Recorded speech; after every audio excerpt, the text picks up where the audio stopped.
It's finally spring. The cold, treacherous winter months are behind us, and we can look forward to lighter days, sunshine, and warmth.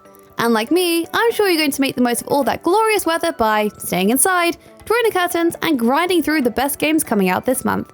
Speaking of which, not sure what's on the release radar? Well, let me be your guide. And while you're here, do me a favor and like the video, subscribe to the channel, and click that alert bell to stay up to date with PCGamesN. Right, let's get to it. If you're like me and script awesome fight sequences in your head to epic music that you'll never actually do because A, you can't fight, and B, who the hell would you even fight anyway? Well, lucky for you. I have another way for you and me both to live out our kick-ass dreams. Dead or Alive 6 releases March 1st and is bringing us a sequel to the stunning fighting game we all know and love. With a brand spanking new engine, Dead or Alive 6 is looking to wow us with its realistic visual details, bringing out enhanced facial expressions and, other body parts. Probably. There are also new effects in the form of sweat and wounds appearing during fights, all to give it that extra damn, that looks epic factor. Not only that, but with the addition of the new special attack meter called the Break Gauge, which is charged with every attack and by blocking, players will now be able to plan and execute new tactics such as the Break Blow and Break Hold for maximum impact. I'm really looking forward to it actually.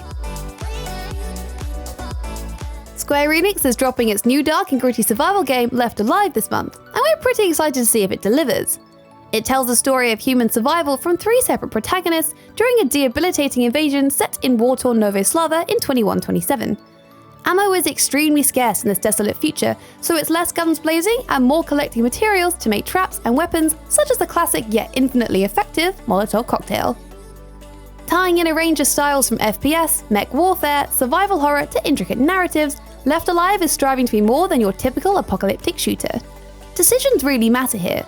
Whether you choose to enter an all-out gun battle to rescue those civilians for no reward, or sneak past them to conserve your ammo, it will all have an impact. So if you're the type of person who doesn't feel morally obliged to help others in need, game director Toshifumi Nabeshima has teased that maybe you won't feel so good at the end, when every civilian you saved, or didn't save, will appear, presumably to haunt you. I'll let you question your own morality now.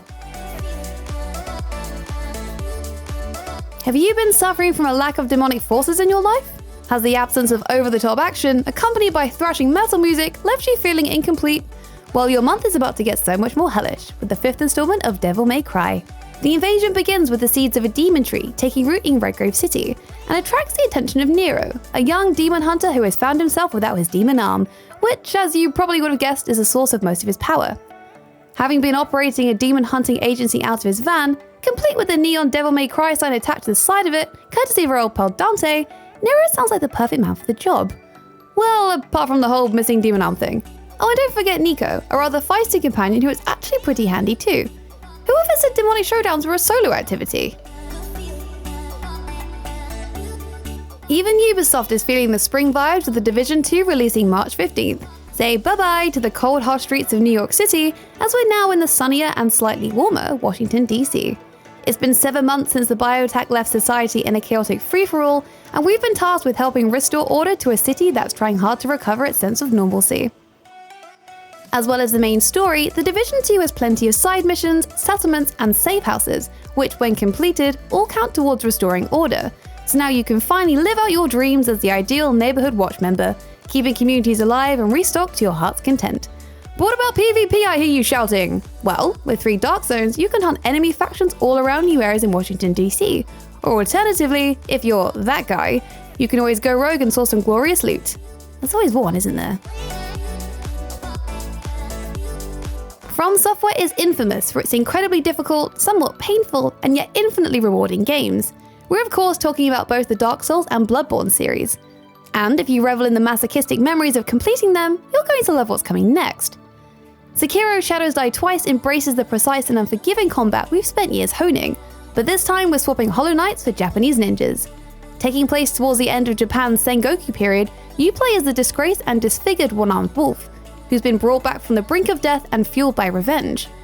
You'll have to use an arsenal of deadly prosthetic tools, combined with stealth, vertical grappling movements, and swift combat blows to survive in this dark and twisted world. And one last message to leave you on: take revenge, restore your honor, kill ingeniously. Yeah, that'll do. Remember in January when we told you Tropico 6 was coming out, and then you got all excited and put your El Presidente hat on? Well, sorry about that. We didn't lie, but the game wasn't delayed by a couple of months. But hang in there, because on March 29th, you'll be able to don that hat once more and take control of your own Caribbean paradise. In the 6th installment of the Tropical City Management Sim, you've got multiple islands to run, while you adapt to the ever-changing world around you. Ever-changing because you get to nick the world's biggest and brightest wonders and monuments. Don't you think the Eiffel Tower would better suit a sandy beach? Whether you're a fan of constructing and fine-tuning transport and infrastructure for your island, or customizing your palace to match your ever-extravagant needs while you give election speeches, the choice is yours. You get one shot at being the president, might as well have fun with it. So that completes our glorious list of the top games you should be looking out for this month. Let us know in the comments below which title you are most looking forward to and why, and if you enjoyed the video, please give it a like, subscribe to the channel, and lastly, ring that bell for more content from PCGamesN. We'll see you soon!